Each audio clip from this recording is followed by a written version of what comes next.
오늘은 여정이라는 제목으로 하나님의 말씀 증거하도록 하겠습니다. 지난 11월 13일 경희대학 교수와 연구진 226명이 시국 선언문을 발표했습니다. 시국 선언이란 사회적으로 혼란을 크게 야기하거나 심각한 문제가 있다고 판단될 때 사람들이 모여서 사회 현안에 대해 우려와 표명을 하고 사태 해결을 촉구하는 행위를 말합니다. 그러니까 정부가 문제가 있다고 생각될 때 교수들이 가장 먼저 나서서 시국 선언을 합니다. 쉽게 말하면 우리 사회가 잘못된 방향으로 가고 있다는 것을 알리는 행위입니다. 경희대학교 시국 선언문 일부분을 읽어드리겠습니다. 제목, 나는 폐허 속에서 부끄럽게 살고 있다. 나는 매일 뉴스로 전쟁과 죽음에 대해 보고 듣고 있다. 그리고 이제 내가 그 전쟁에 연루되려고 하고 있다. 더 이상 나는 강의실에서 평화와 생명, 그리고 인류의 공존이라는 가치가 우리 모두가 힘을 모아야 할 가치라고 이야기하지 못한다. 나는 역사의 아픔이 부박한 정치적 계산으로 짓밟히는 것을 보았다. 더 이상 나는 강의실에서 보편적 인권과 피해자 권리를 위해 피 흘린 지난하면서도 존엄한 역사에 대한 경의를 이야기하지 못한다. 나는 여성과 노동자와 장애인과 외국인에 대한 박절한 혐오와 적대를 본다. 더 이상 나는 강의실에서 지금 우리 사회가 모든 시민이 동등한 권리를 가지는 사회라고 이야기하지 못한다. 나는 이태원 참사 이후 첫 강의에서 출석을 부르다가 대답 없는 이름 앞에서 어떤 표정을 지을지 알지 못했다. 더 이상 나는 강의실에서 학생의 안녕을 예전처럼 즐거움과 기대를 섞어 이야기하지 못한다. 나는 안타까운 젊은 청년이 나라를 지키다가 목숨을 잃어도 어떠한 부조리와 아집이 그를 죽음으로 몰아갔는지 알지 못한다. 더 이상 나는 강의실에서 군 휴학을 앞두고 인사하러 온 학생에게 나라를 지켜줘서 고맙다. 건강히 잘 다녀오라고 격려하지 못한다. 나는 대학교 졸업식장에서 졸업생이 검은 양복을 입은 사람들에게 팔다리가 번쩍 들려 끌려나가는 것을 보았다. 더 이상 나는 우리의 강의실이 어떠한 완력도 감히 침범하지 못하는 절대 자유와 비판적 토론의 장이라고 말하지 못한다. 나는 파괴적 속도로 진행되는 대학 구조조정과 함께 두 학기째 텅 비어있는 의과대학 강의실을 보고 있다. 더 이상 나는 강의실에서 지금 내가 몸담고 있는 대학 교육의 토대가 적어도 사회적 합의에 의해 지탱되기에 허망하게 붕괴하지 않을 것이라 이야기하지 못한다. 나는 매일 수많은 경로를 듣는다. 잘못을 해도 반성하는 것이 아니라 경로의 전원과 지리한 핑계만이 허공에 흩어진다. 더 이상 나는 강의실에서 잘못하면 사과하고 다시는 그 일을 하지 않도록 다짐하는 것이 서로에 대한 존중의 첫걸음이라는 것을 이야기하지 못한다. 나는 매일 공적인 것과 사적인 것의 경계가 무너지며 공정의 최전선이 허물어지는 모습을 보고 듣는다. 더 이상 나는 강의실에서 공정을 신뢰하며 최선을 다해 성실한 삶을 꾸려가는 것이 인간다운 삶의 보람이라는 것을 이야기하지 못한다. 나는 매일 신뢰와 규범이 무너지는 것을 보고 있다. 더 이상 나는 강의실에서 서로에 대한 신뢰와 존중을 바탕으로 자발적으로 규범을 지키는 것이 공동체 유지의 첩경이라고 말하지 못한다. 나는 매일 수많은 거짓을 목도한다. 거짓이 거짓에 이어지고 이전의 거짓에 대해서 아무도 책임지지 않는다. 더 이상 나는 강의실에서 진실을 담은 생각으로 정직하게 소통하자고 말하지 못한다. 나는 하루하루 부끄러움을 쌓는다. 부끄러움은 굳은 살이 되고 감각은 무뎌진다. 아무런 기대도 하지 않으며 기대하지 않는 것을 당연하게 여기게 되었다. 나는 하루하루 인간성을 상실한 절망을 보고 있다. 나 역시 그 절망을 닮아간다. 어느 시인은 절망의 끝까지 그 자신을 반성하지 않는다고 썼다. 하지만 그는 그 절망의 앞자락에 바람은 딴 데서 오고 구원은 예기치 않는 순간에 오리라는 미약한 소망을 깨알 같은 글씨로 적어두었다. 우리가 사는 세상의 비인간성과 잔악성을 적나라하게 보여주는 시국 선언문입니다. 여러분은 우리 사회를 진단하는 시국 선언문에 동의가 되시나요? 네.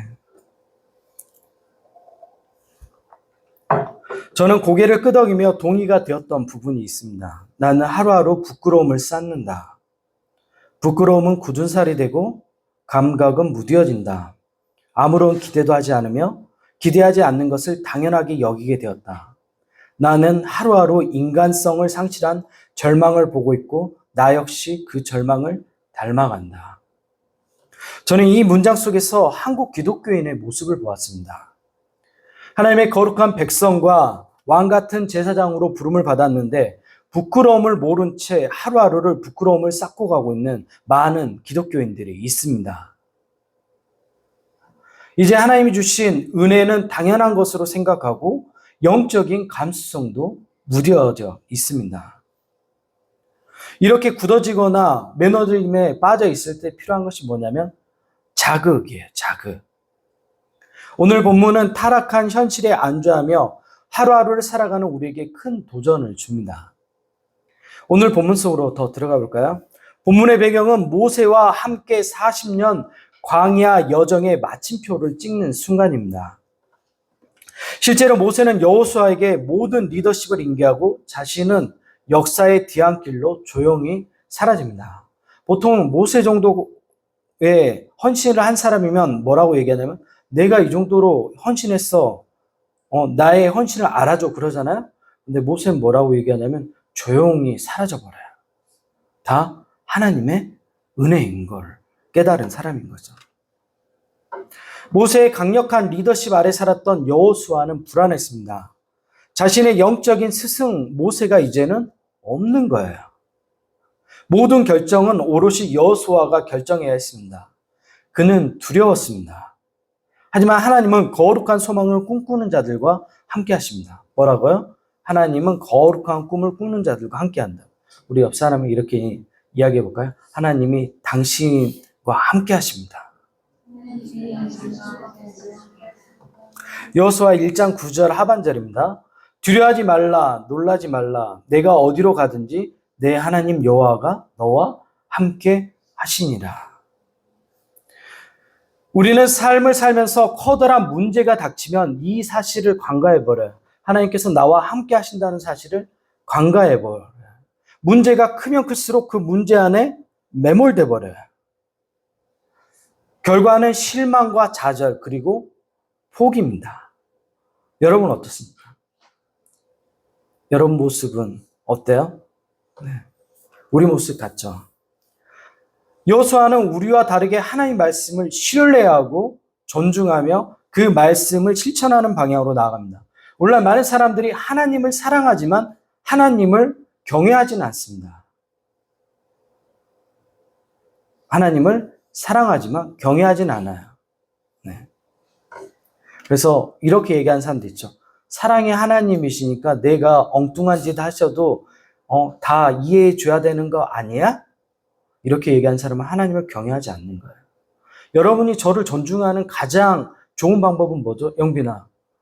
영빈이가 생각할 때 유병철 목사님을 내가 존중할 수 있는 가장 좋은 방법은 뭐야? 벤츠를 사가지고 가지고 오는 거? 물론 그것도 좋지. 근데 가장 나를 존중한다고 느낀 때는 내가 언제일까? 언제일 것 같아, 영빈아? 글쎄요? 별이는 어때?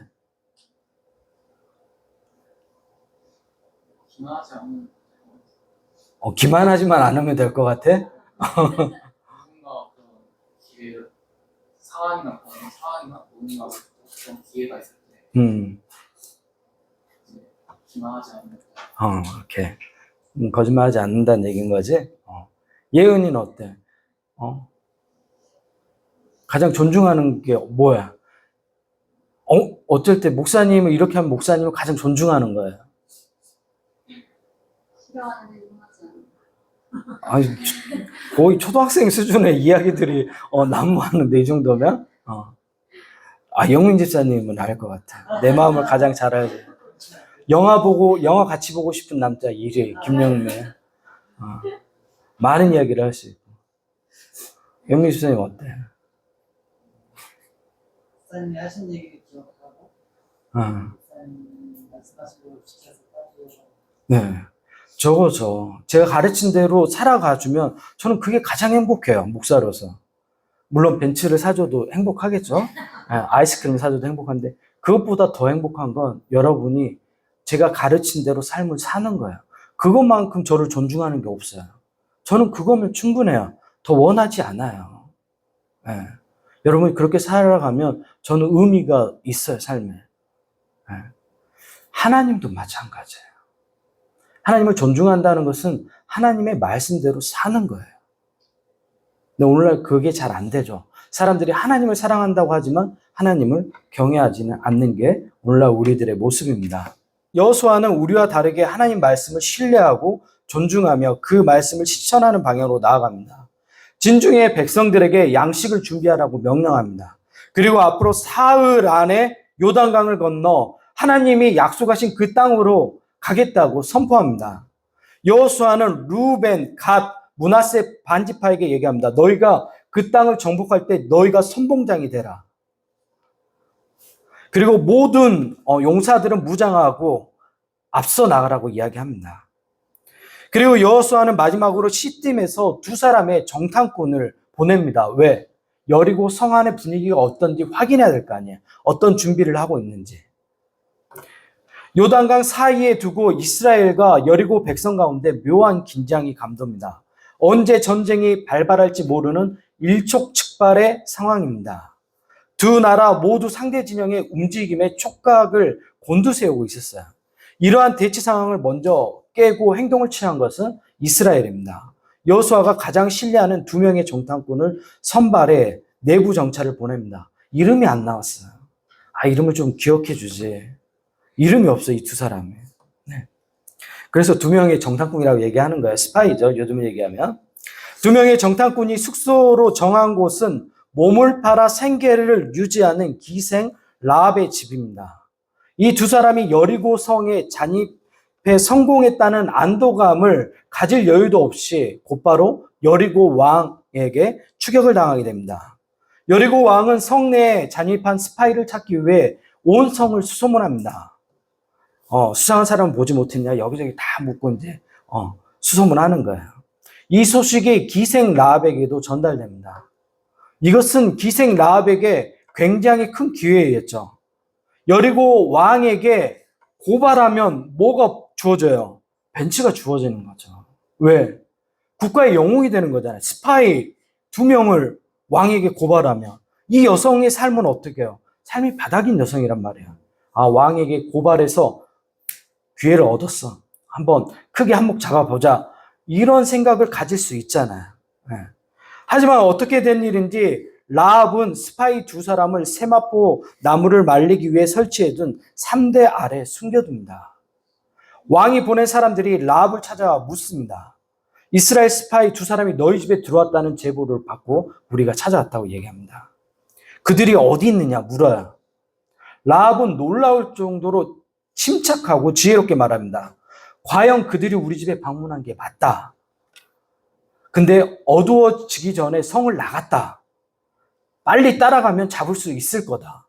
굉장히 기만 전술을 피는 거죠. 라합의 지혜로운 대처로 이스라엘에서 온 두 명의 정탐꾼 스파이는 살게 되었습니다. 라합은 밑바닥 인생을 살았던 사람이에요. 우리로 얘기하면 다 망가진 인생인 거예요, 라합은. 네. 몸을 판다는 것은 자기의 마지막 자존심까지 다 내어줘야 되는 거예요. 여리고 성내의 남자들은 그녀를 성적 욕망을 해소하는 도구로 사용했습니다. 성내의 대부분 남자들은 그들의 성적 욕망을 그녀에게 쏟아냈어요. 그녀는 사람이 아니라 그냥 물건 취급받는 그런 여인이었습니다. 그녀는 이런 현실의 삶에 염증을 느끼고 있었어요. 라합은 더 나은 삶을 살고 싶었습니다. 그래서 그녀는 생명의 위협을 무릅쓰고 왕이 보낸 추격대에게 거짓말을 고하고 있는 겁니다. 여리고 왕이 보낸 사람들은 라합의 말대로 요단강 나루토까지 추격해 갑니다. 그리고 성문이 닫아지게 됩니다. 라합은 잠들기 전 옥상으로 올라가 이스라엘 스파이 두 사람에게 얘기합니다. 9절입니다. 여호와께서 이 땅을 너희에게 주신 줄 내가 아노라. 이방 여인인데 하나님께서 이 땅을 너희에게 넘기신 것을 자기가 안다고 얘기해요. 우리가 심히 두려워하고 이 땅 주민들이 다 너희 앞에서 간담이 녹았다고 얘기해요. 이 이야기를 어떻게 알게 되냐면 광야에서 또 애굽에서 출애굽할 때 있었던 하나님 행하신 모든 일을 이 여인이 들은 거예요. 그리고 위대한 고백을 합니다. 11절 하반절입니다. 너희 하나님 여호와는 위로는 하늘에서도 아래로는 땅에서도 하나님이시라. 상천하지 하나님인 거예요. 하나님이 어디든지 계시는 하나님이라는 거예요. 엄청난 고백인 거예요. 이방 여인인데. 라합의 삶은 남루하고 초라했지만 그녀가 바라보는 새로운 세상은 아름다웠어요. 저도 주변에 제 마음을 따뜻하게 하는 사람들은 어떤 사람들일까요? 아, 목사님, 제가 성공해서 강남에 아파트도 사고 차도 차 이름을 얘기하면 안 돼요. 고급 승용차를 내가 사서 30억 정도 되는 그런 맥라렌 뭐 이런 슈퍼카 제가 타고 다니겠습니다. 이런 이야기를 들으면 제 가슴이 뛸까요? 제 가슴이 뛸까요? 제 마음 가운데 물음표가 찍혀요. 네 인생 끝자락은 어떻게 될까? 물음표가 딱 찍혀요. 근데 현실은 지금 남루예요. 근데 하나님이 향한 거룩한 꿈을 꾸고 있어요. 저는 가슴이 뛰어요. 그런 사람들하고 이야기하면. 어떻게 저럴 수가 있지? 저 사람이 현실을 보면 지질이 궁상맞는데 어떻게 저렇게 거룩하고 아름다운 꿈을 꿀 수 있지? 저 정도 상황 되면 뭐 해야 돼요? 타협해야 돼요, 타협. 근데 자신은 하나님의 꿈을 이루겠다고 선포하고 이야기해요. 그 이야기 들으면 나도 가슴이 같이 뛰어. 그리고 아멘 돼. 이 사람이 꿈꾸는 세상이 너무 아름답다. 남자건 여자건 상관없이 한번 안아주고 싶어요. 그런 얘기하면. 할 수 있다고. 그럴 때 제 가슴이 뛰어요. 이 라합이란 여성이 이렇게 멋진 꿈을 꾸는 사람이었어요. 삶은 밑바닥인데 그가 꾸는 꿈은 굉장히 고귀하고 높은 차원의 꿈을 꿨던 여성이었어요. 라합은 여호수아가 보낸 스파이 2명을 자신의 집 창문에서 줄을 내어 성 밖으로 탈출하라고 돕습니다. 그리고 추적자들을 피해 산으로 들어가 사흘 동안 숨어 있다가 다시 본진으로 합류할 것을 제안합니다. 굉장히 지혜로운 여자죠. 그리고 이스라엘 스파이 중 한 명이 라합에게 약속합니다. 전쟁에서 승리할 때 구해주겠다고 약속합니다. 2장 14절입니다. 여호와께서 우리에게 이 땅을 주실 때 인자하고 진실하게 너를 배워하리라. 뭐예요? 너의 도움을 기억하겠다고 이야기하는 겁니다. 라합의 지혜로 두 사람은 무사히 진영으로 돌아왔고 곧 전쟁이 시작되었습니다. 전쟁은 하나님의 기적적인 도움으로 이스라엘이 대승하게 됩니다. 여리고 성을 돈 이야기 알죠? 7바퀴 돌고 마지막 날에 외쳤던 거죠. 팔레스타인 최고의 성읍이자 동선 무역의 중요한 상업도시 여리고성이 무너져 내렸습니다. 2명의 스파이에게 이 모든 이야기를 들은 여호수아가 말합니다. 여호수아 6장 17절입니다. 이 성과 그 가운데 있는 모든 것을 여호와께 온전히 바치되 기생 라합과 그 집에 동거하는 자는 모두 살려두라. 라합 한 사람 때문에 그 집안 모든 사람이 구원을 받게 되는 은혜를 얻게 됩니다. 집에 지혜로운 한 사람이 있으면, 믿음의 한 사람이 있으면 그 가정이 다 구원받는 놀라운 은혜가 생깁니다. 그리고 2명의 스파이 중 한 사람과 라합이 결혼하게 돼요. 그리고 이 사람의 이름이 마태복음 1장 5절에 등장합니다. 제가 읽어드릴게요. 살몬은 라합에게서, 그러면 라합의 남편이 누구예요? 살몬이에요.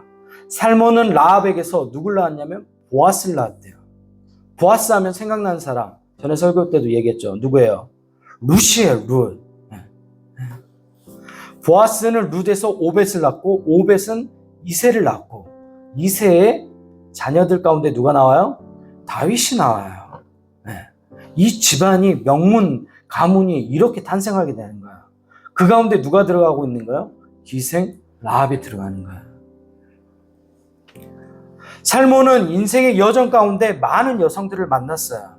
하지만 그가 선택한 여성은 이방 여인, 몸을 팔아 생계를 유지하는 라합이었어요. 왜 살몬은 이렇게 형편없는 여자를 만나죠? 여러분 기준으로 형편없죠? 어떻게 왜 그런 여자를 만나? 여러분도 그럴 수 있잖아요. 살몬은 왜 라합을 선택했을까요? 이스라엘에 여자가 없어서? 아니죠. 네. 목숨이 위험한 상황에서도 하나님의 위대하심과 새로운 세상을 꿈꿨던 그녀의 용기 있는 행동을 봤던 거예요. 이 라합이라는 여자가 살몬의 가슴을 뛰게 만들었던 거예요. 라합은 하나님과 가장 멀리 있는 이방 여인이었어요. 하지만 하나님을 가장 신뢰하는 신앙이 있는 여인이었어요. 이스라엘 여인 중에 라합과 같은 신앙과 용기 있는 여성을 살몬은 만나보지 못했던 거예요. 여호수아가 2명의 사람을 보냈으면 정말 신뢰할 수 없는 2사람을 보냈을까요? 어떤 사람을 보냈을까요? 제가 우리 교회에서 2명을 파송을 보내요. 네. 그럼 어떤 사람을 보낼까요? 가장 신뢰할 수 있는 2사람을 보내겠죠. 근데 보냈는데 예배 시간에 자고 막 그런 사람을 보내면 되겠어요? 안 되겠죠. 그렇게 신뢰할 수 있는 멋진 남자가 살몬이었단 말이에요. 그런 살몬이 이스라엘 가운데 라합과 같은 신앙의 여성을 만나지 못했던 거예요. 믿음의 여정에서 가장 좋은 벳비를 만나 살몬은 이방 여인 라합과 믿음의 가정을 이룹니다. 살몬은 라합을 만났고 라합은 살몬을 통해서 처음으로 존중받고 사랑받는 여자의 삶을 살게 됩니다.